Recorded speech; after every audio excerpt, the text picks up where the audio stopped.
Hello and welcome to another episode of Be the Love to Awaken Our Souls. Thank you again so much for tuning in this week. I'm Stacy Musial. And I am Brenda Carey with our special guest, Eileen Day McKusick. We are your co-hosts and souls on the journey, and we are on a mission to raise the consciousness of humans and the planet, and we need your help. Please spread the word to your family and friends and join us every week. And if you have resonated with our mission, support us in a way that raises your vibration to love. And if it feels safe for you, I'd like to begin by inviting you to take a moment to get centered with us. I'd like to begin by inviting you to take a beautiful, cleansing breath in through your nose and out through your mouth, releasing anything that is keeping you from being present. And take another deep breath in through your nose, breathing in calm, peaceful, loving energy. And breathing out anything you are ready to release in this now moment. And take one more breath in through your nose, breathing in light and love for yourself. And imagine breathing that light and love out and send it back to all of humanity, remembering that you always, always have your breath to come back to. Our guest today is Eileen Day McKusick. Eileen is a pioneer in the fields of the human biofield, therapeutic sound, and electric health. A researcher, author, inventor, educator, speaker, and practitioner, Eileen has researched health since 1987 and specifically how sound impacts health. She is the originator of the sound therapy method called Biofield Tuning, with thousands of students trained worldwide, and the founder of the Biofield Tuning Institute. She is the author of 2 best-selling books, the award-winning Tuning the Human Biofield, Healing with Vibrational Sound Therapy, and Electric Body, Electric Health, a groundbreaking look at the electric nature of the human body, emotions, and life itself. Eileen is also the inventor of the revolutionary and much-loved tool, the Sonic Slider, the creator of a line of tuning forks and accessories, and the CEO of Biosona, which provides sound therapy tools and training globally. Her work has helped thousands of people around the world overcome chronic pain, anxiety, depression, and other health challenges, enabling them to live more fulfilling and empowered lives. Thank you so much for being here with us today, Eileen. Yeah, thanks for having me. Yeah, so let's start off by telling us a little bit about your spiritual journey and just what has led you down this vibrational path. Well, like most of us, I was raised in a secular education that conditioned me to be an atheist. And I came out of high school with that outlook, but soon discovered that something was missing, I think. And I've been a seeker of truth and light in my whole life, and discovered vibrational medicine in 1996. Read a whole bunch of books on the topic and really resonated with the idea that everything is fundamentally vibration. Things appear solid, like my Batman mug here, but they're not. They're really just fields of energy and information, as are we as humans. Really, everything is just sort of woven light, as I've come to understand. And so this idea that my body was a packet of energy and information, was vibrational in nature, made me realize that treating vibration with vibration made a lot of sense. And I went out and found as many books as I could on the topic back then in the mid-90s, so there wasn't a lot back then. And that led to purchasing a set of tuning forks that I got in a catalog after I kind of got through my stack of books. I got a Gaiam catalog in the mail that had a set of tuning forks for healing in it, and I bought them. And I started using them in my part-time massage therapy practice and found them incredibly intriguing. And I'm one of those people that picks up a lot of things and puts them down in pretty short order. I get bored pretty easily. But this is my 28th year of using tuning forks. And they continue to amaze me, to teach me, continue to get new breakthroughs with them. And I will say from a spiritual perspective that what working with sound has really done for me is to get the noise out of my signal. And that has helped me to become a clearer channel for love, for truth, for living that in my body, for having that in my thoughts and my feelings and my heart. It's been very clarifying. It's been very purifying. And it's been really good for my health too. Yeah. And it's been a great honor to develop this work and to share it with others.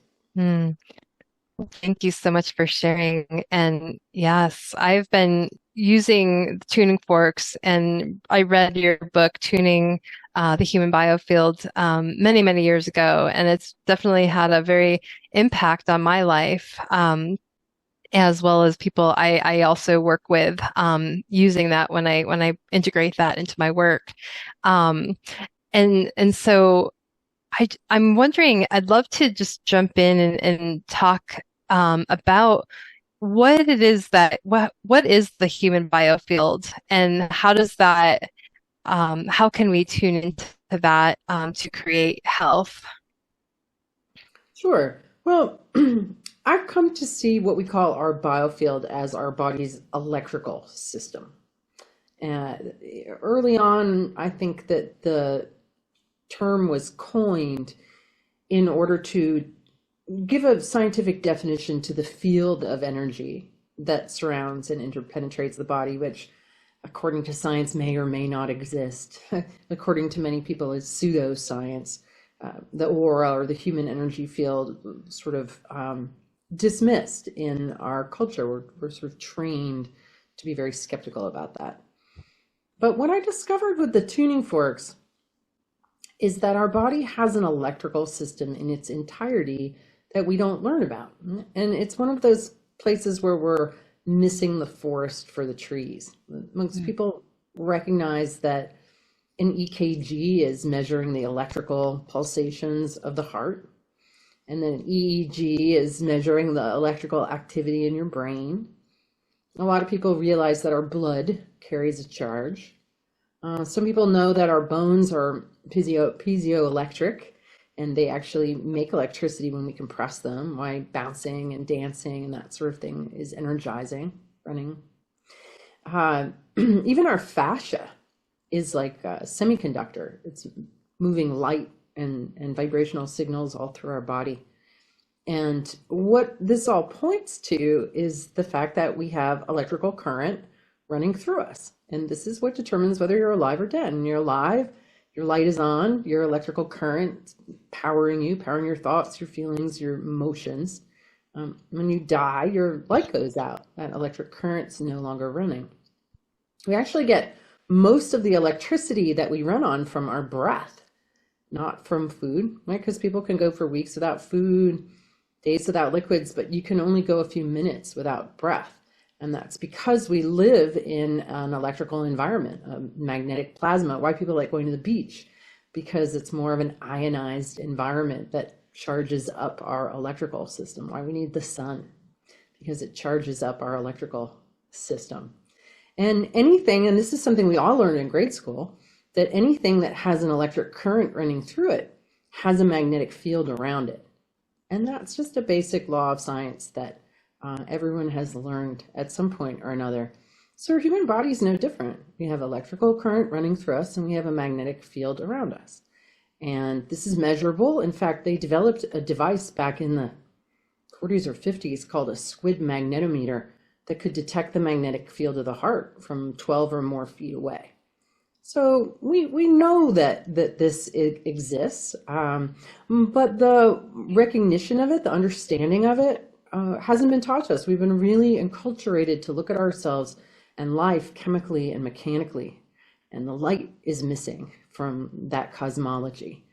I think so many of us that are seekers of truth and light are pleasantly surprised and delighted to discover that our light body is actually biological and electrical.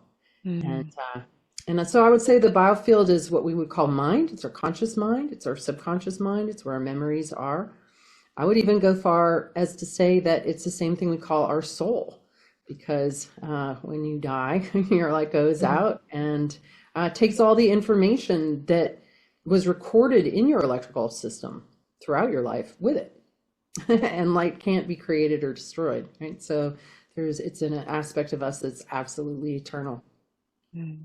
That so resonates with me. There's so much truth and beauty and practicality. I love that. I love how we can, marry the two of like the spiritual, and also the science or the electrical behind it. And I have a background in music. Actually, my degrees are in music. So I'm very familiar with that energizer, the uplifting energy that we get from listening to beautiful music. I even have a physical response, like I'll get goosebumps or something when I listen to beautiful music. I'm curious though, in terms of like specifically the tuning forks with which you work, how are the tuning forks a bit different or the same, as opposed to like when someone listens to music, it can be very therapeutic. How do the tuning forks specifically with their certain frequencies and hertzes, how does that affect our energetic health? Well, we all are moved by music, right? We can be moved to tears. We can be moved to dance. I mean, anywhere Michael Jackson starts playing, like I Yeah, just can't stop dancing. Like we're absolutely. like, dancing down the halls of the Mega Mart. So a tuning fork is an instrument, and it moves us the same way that sound moves us, that music moves us. I've just figured out a way to make it move us very specifically. So a vibrating tuning fork acts with the body like a mirror. So your body is continually giving off vibes, right? I mean, we've all had the experience of getting a good vibe off somebody or a bad vibe off of somebody. And that's because our body gives off vibes. And everything in your body is in motion. Your thoughts, your feelings, your heartbeat, your organs, everything's in motion. And everything in motion makes waves, and waves propagate. And they propagate through our electromagnetic atmosphere. And we pick them up. But these vibrations are what we call very high frequency and very low amplitude. So we can't hear them. But the neat thing about a vibrating tuning fork is that it produces many overtones and undertones. And these go outside the range of our hearing. And the waves coming off of our body intersect the waves coming off of the tuning fork. And at those very high frequency, very low amplitude places, there's an intersection of those waveforms, and the information that is coming off the body actually precipitates down through the octaves into the hearing range. So if somebody has pain in one shoulder and not in the other, I will hold the tuning fork over the shoulder that has pain, and it will go sharp. If they have sharp pain, if that's the nature of their pain, it might go dull and heavy. And if I hold it over their other shoulder, that's fine. It'll just sound like a normal tuning fork, because it's intersecting the waves. It's sort of a magical invisible ink decoder almost, that allows me to hear the unheard, and see the unseen in people. So it acts like a mirror in that it helps me to find areas of dissonance or disturbance. It will initially resonate with whatever distortion is present, but then the beauty of physics is that a strong coherent signal will overtake and entrain a weak incoherent signal.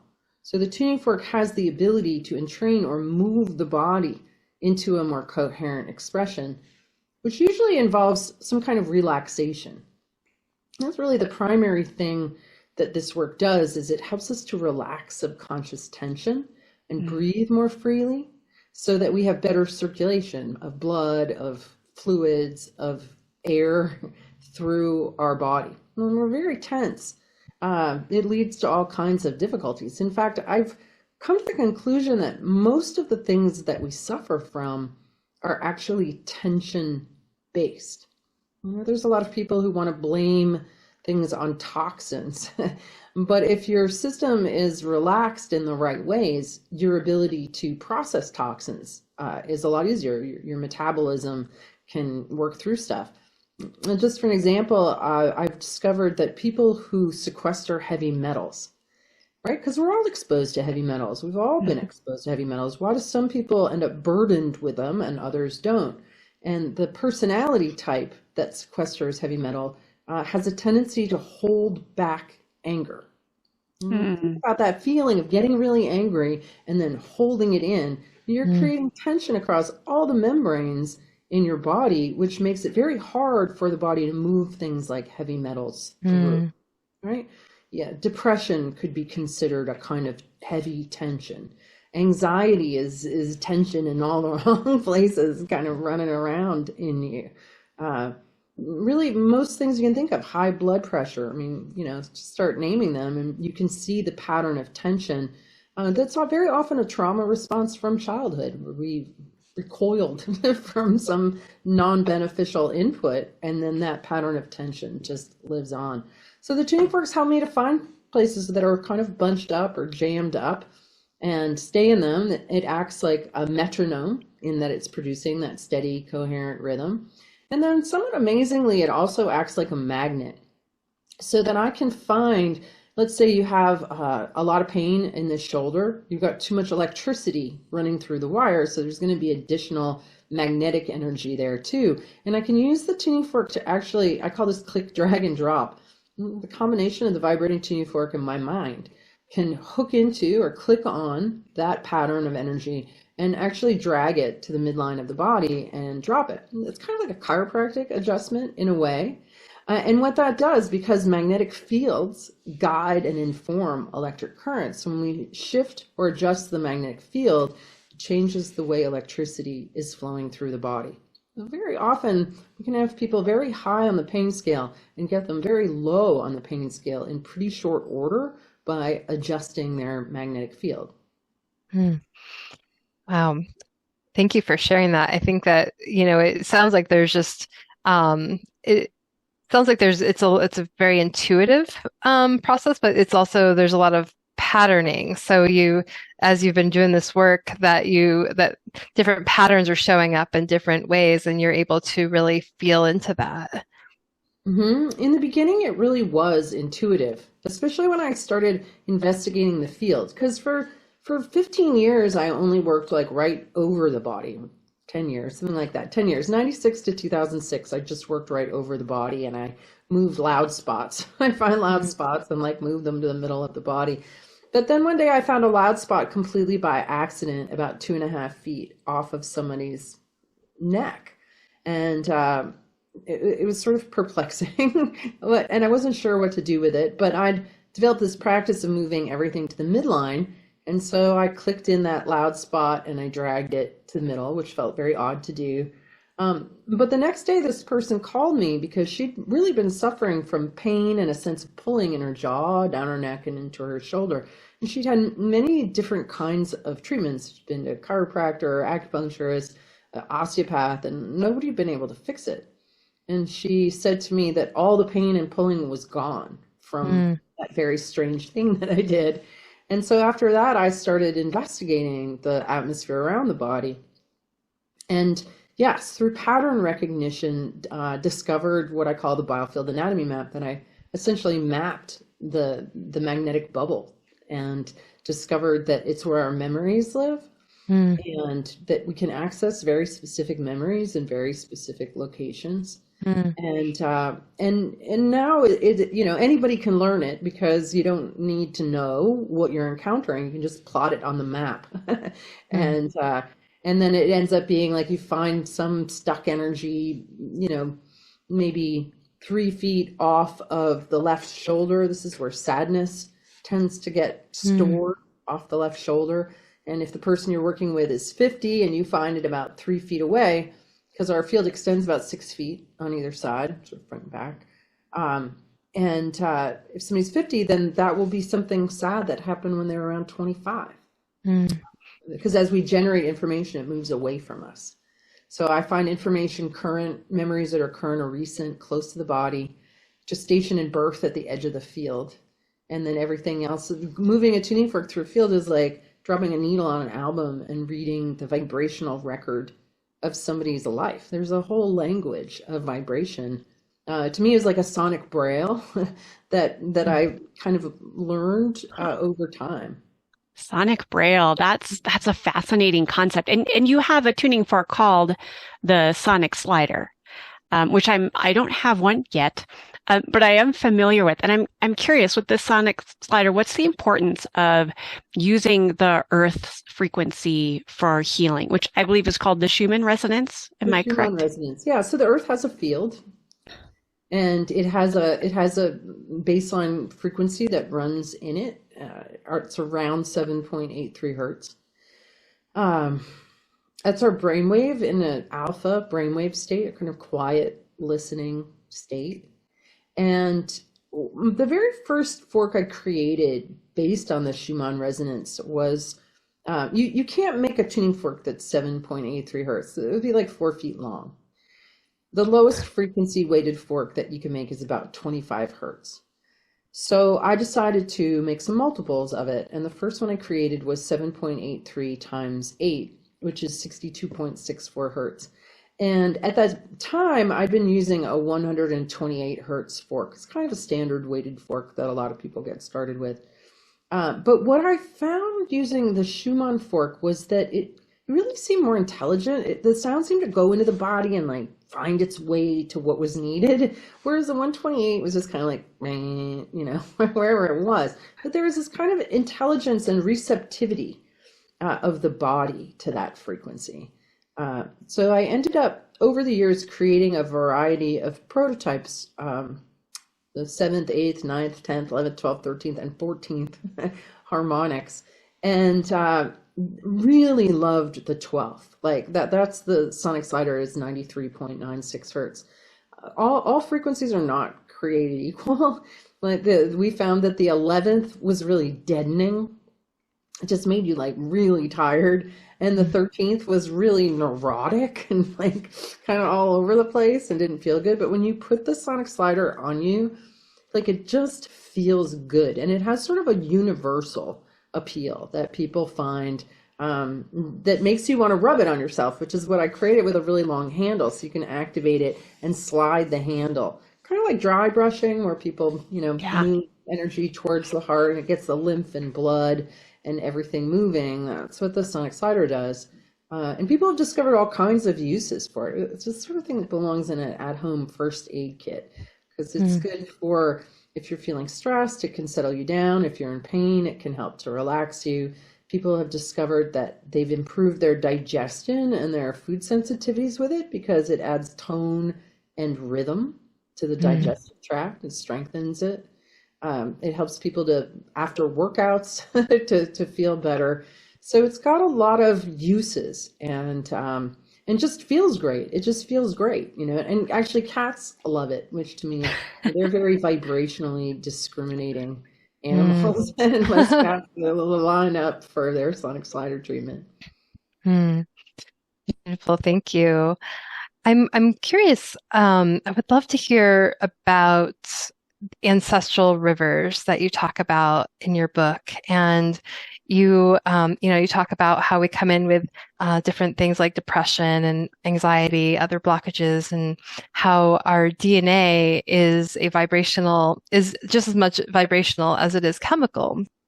And so I'm wondering if you could talk a little bit about this and where you notice the ancestral rivers and how far away from the body you find this and how we can help release that music. I believe you call it that inner song, right? From like what is ancestral versus what is ours, and then the importance of really releasing our ancestral lineage or the ancestral traumas that get passed down. I wouldn't say that we release them per se so much as we transmute them, tune them, right? Because what you get is what you get. You can't get rid of it, but you can improve it. You can clean it up. I first discovered the ancestral river on the left side of the body, just off the heart. And it took me a little while to understand what it was, but it really feels like a current. So there are two, they run about 10 inches off of our body, like rivers. And when you stick a fork in it, you really do feel the current. You feel the flow. The one on the left side relates to the information we receive from our mother. The one on the right side relates to our father. But in the beginning, I could only feel the one on the mother side. And I remember thinking that maybe that's the only one that's there because it's my understanding that we receive our mitochondrial DNA from our mothers. So we get maybe more genetic information from the mother's lineage than the father's. But then in time, I discovered that there was one on the father's side too, and that it wasn't just accessible at the heart, but actually ran the whole length of the body. So upstream is above your head, and that's where information comes from and flows into us. And then our descendants are in the river as it passes us down below our feet. And when you stick a fork in the river, you can hear the story or the song of that lineage. For example, if a man comes from a lineage of alcoholics, that river feels and sounds very turgid. It feels churny and dissonant, because with things like alcoholism, problems don't get solved, right? They just keep on going downstream. And I think there's a great many people who are incarnated at this time who came here to clean up their lineages. You know, people would come into my office. I had an office in the middle of nowhere in the mountains of Vermont, a really small town, no sign on the door. And people would come in and they'd say, I'm here to clean up my ancestral lineage. I'd say, well, you come to the right place. Like, I don't know how you found me, but that's one of the things we do here. And it is. There's been a lot of corruption in our bloodlines from being raised in captivity for generations of warfare, generations of poverty and alcoholism, you know, addiction. There's a lot of junk. I often ask people in classes that I teach, whose parents demonstrated emotional functionality and good communication skills, and nobody ever raises their hands, right? We really, many of us who desire coherence and high functioning didn't have anyone to show us that, and are using the resources that are available now to create that in ourselves so that we can pass that on. Right? I'm sure many of your listeners say that. I call us the karmic cleanup crew. And I think that, you know, it's very important work that's getting done right now.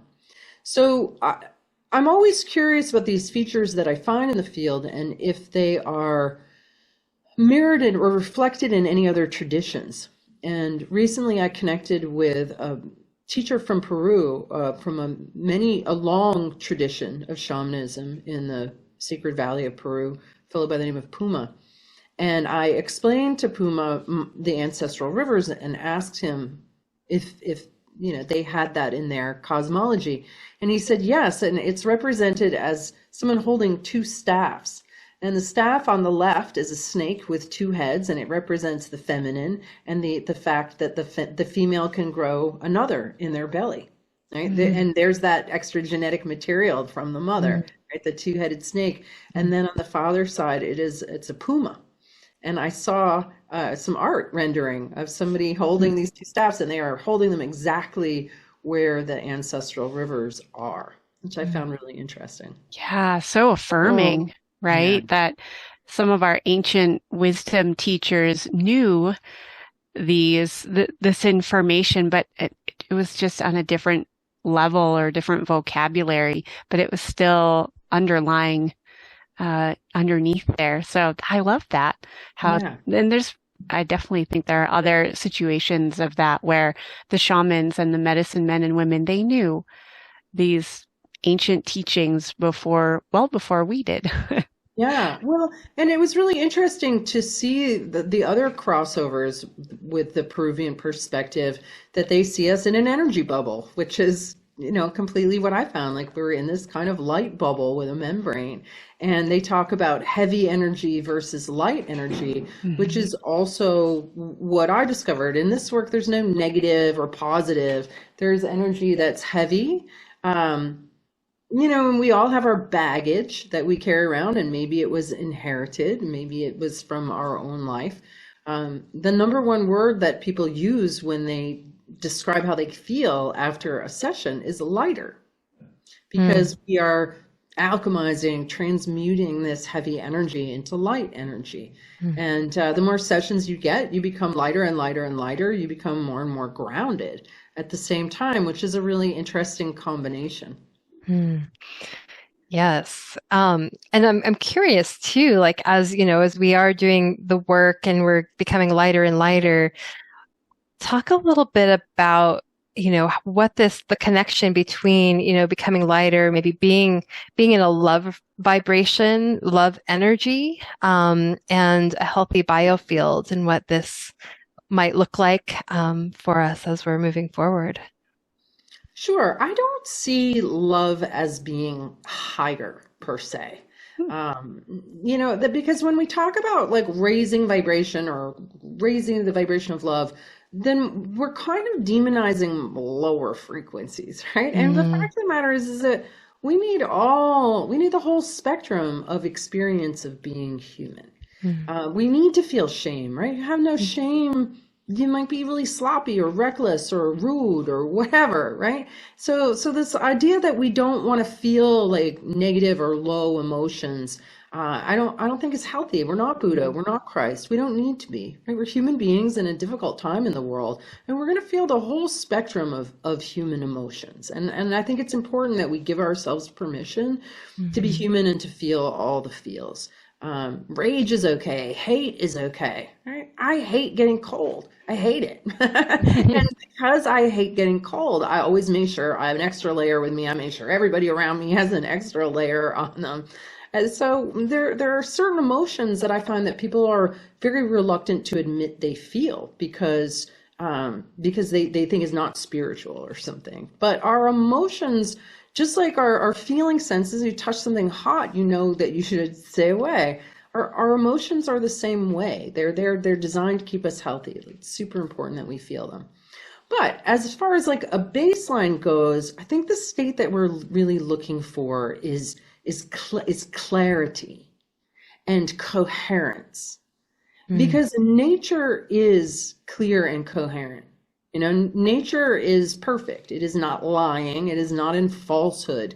It is in truth. And one of the things that I saw in Peru was this ancient Incan architecture that is built in such a way that when there are earthquakes, it kind of rocks and rolls with the earth, right? It's in accordance with natural law. It's built with that. So being in a state of love is being in accordance with natural law, being in accordance or harmony with nature, and recognizing that there is no separation, that I am that, right? That everything is God, everything is light, it's all one, and it's all fundamentally coherent. It hangs together. And that's a state that we expand into.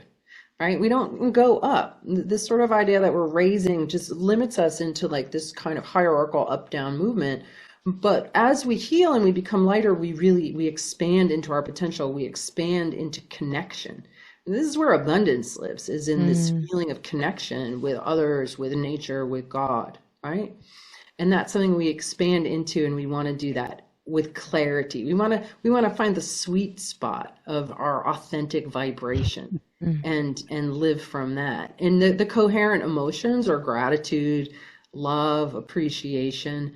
But we can't always be in those places because we're human, and we're going to have our salty, tired, fussy, difficult moments. And it's really important that we don't judge ourselves for when we're not in those coherent states, but we seek to cultivate them as a baseline to return to.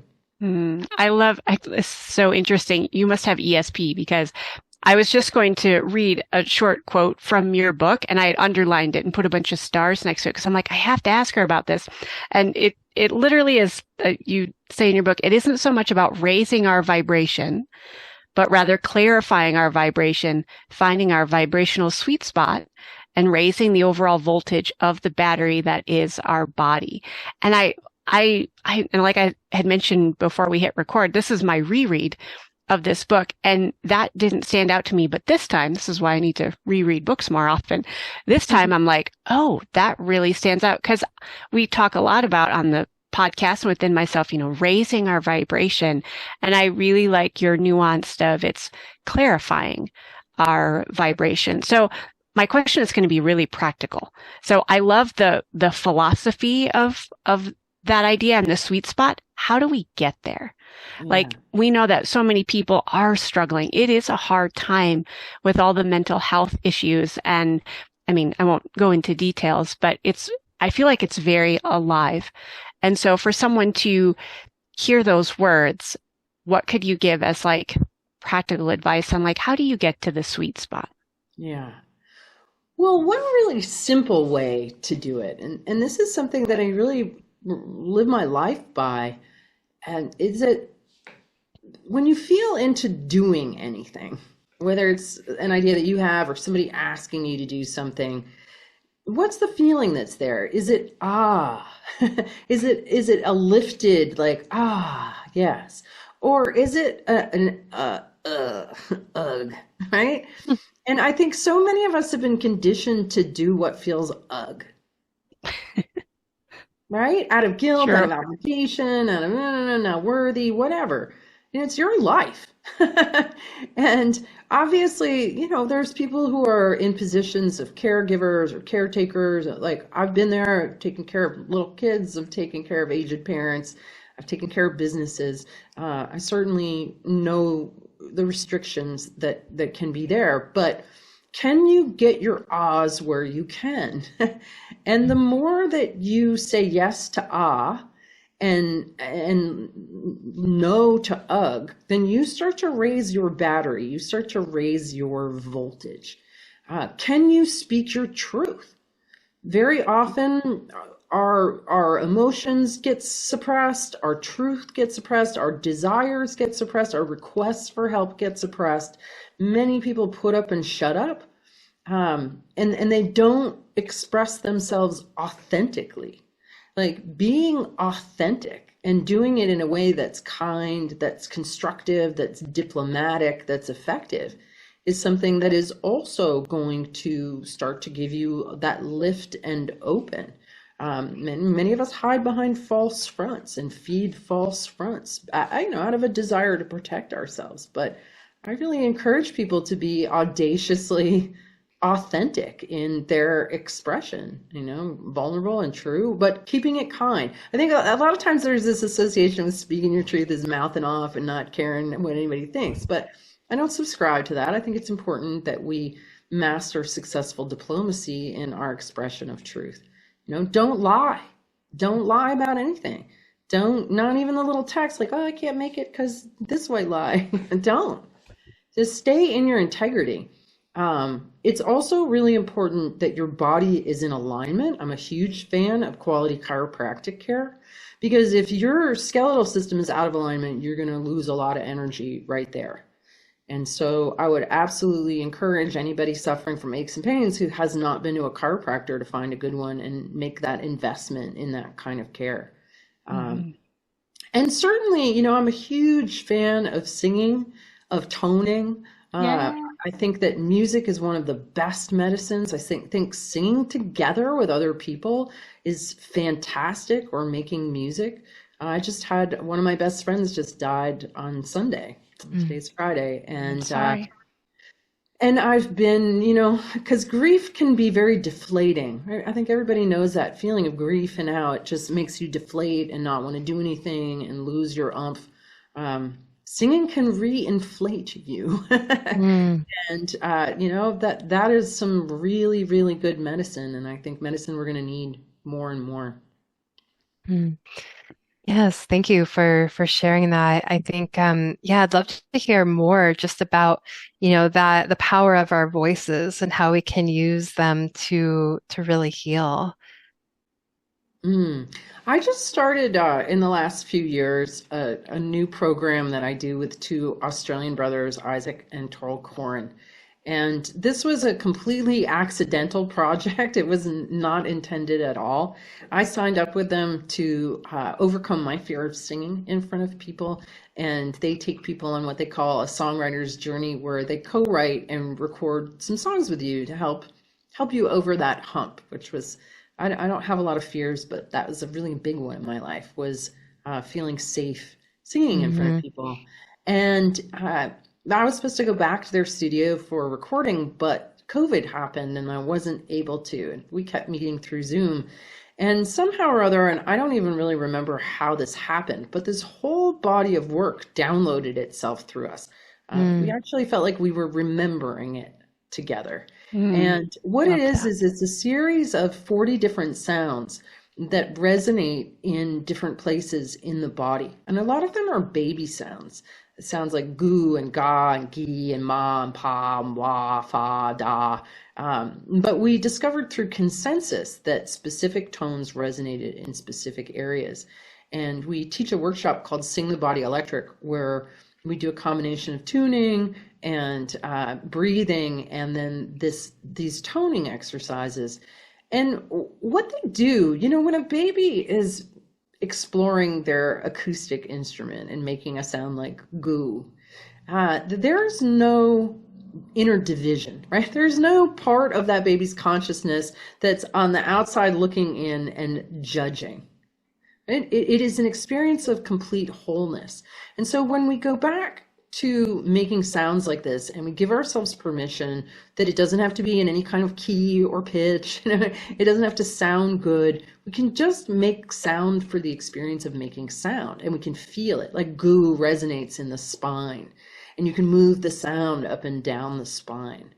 Gi resonates in the nerves that come off the spine, and you can sort of play with that, right? And we have the whole body map: the feet, the legs, the Mm. organs, and when you spend an hour making these sounds, you feel so much better afterwards. You feel high, you feel energized, you feel alive. You got your breath moving, you got your blood moving, and you've had an experience of yourself as a unified being making sound, if that makes sense. Right? Because many people aren't free to enjoy their singing voice because they're split and in judgment. And so Yeah. it doesn't get to be as healing as you want it to be because you're experiencing this inner division. Right? Health is wholeness. So having this experience from the inside out of massaging and energizing yourself with unjudged sound is incredibly healing. And it improves people's singing voices too. It gives them more confidence and Mm. more enjoyment, more play with their human instrument. Instead of trying to sound and look good, they just get to feel good with that play. Mm. Yeah, I have shared on the podcast and also with some of my clients that really singing was an integral part of my healing journey through an autoimmune condition. And it's making those sounds without the judgment and criticism of like, well, does this sound quote unquote good? Does this sound like it's in pitch? And once we get past those stories about what a voice should sound like, then it actually does become a healing medicine, our own voice, and speaking our truth to ourselves, especially with kindness. Part of my journey was recognizing the negative self-talk that just lowered my vibration and made me feel heavy, and to lighten that with my own sound, even if it didn't make sense. So thank you for sharing that. I think that will resonate with a lot of our listeners. I know it did for me. Yeah. Autoimmune, I mean, this is something that I really discovered when I used to have a full-time practice and work with many clients. I found that pretty much everybody who came in and told me they had an autoimmune disease had a really unkind inner critic in their head, Absolutely. and that they were suffering from this inner division of the critic and the criticized and the judge and the judged, and there was this continual war going Hmm. on inside. It's not like the body attacking itself, it's the mind Mm. attacking itself, and that is no bueno. It's not necessary. It's not necessary. I talk about how you can fire the inner critic and hire an inner coach. And the inner coach wants you to be the best version of yourself, but they're going to be constructive, they're going to be funny, they're going to be kind, they're going to be loving, right? Mm. And there's absolutely no need to indulge negative and unkind thoughts in your head at all. It's very bad for you. So I'm so glad that you were able to figure that out and to heal that. Yeah. Yes. Yeah, it was definitely sound was just a game changer. All types of sound, but my voice definitely was a crucial piece of that healing. So, well, it's been such an enlightening conversation. I would like to give you the opportunity as we wrap up just to tell our listeners where they can find you and anything you're currently working on that you'd like to share. Well, we have a website, biofieldtuning.com, and we have Biofield tuning practitioners all over the world. Everyone is trained to do the work over Zoom, as hard as that might be to believe. We actually have published research in peer review about a study we did where people received one Biofield tuning session a week for 3 weeks over Zoom. And everyone came into this study with clinical anxiety and everyone left without it over Zoom, Wow. right? So we know that music, you can watch a video on YouTube and be moved by it, right? I mean, obviously we all love live music, but a recording can also be really moving. And so this kind of fits in that category as well. So you can find a practitioner. I have a line of very high quality American made tuning forks if you want to start exploring tuning forks. I have a bunch of audio recordings of sessions that I've conducted, and there's a handful of free ones, so you can check those out. I also have a YouTube channel. It's just my name. You go to YouTube, search my name, and you'll find that. And there's quite a lot of videos there that go deeper into explaining biofield tuning. I did a series called Sonic Sundays, that it's 20 free biofield tuning sessions and talks about different topics. So that's available.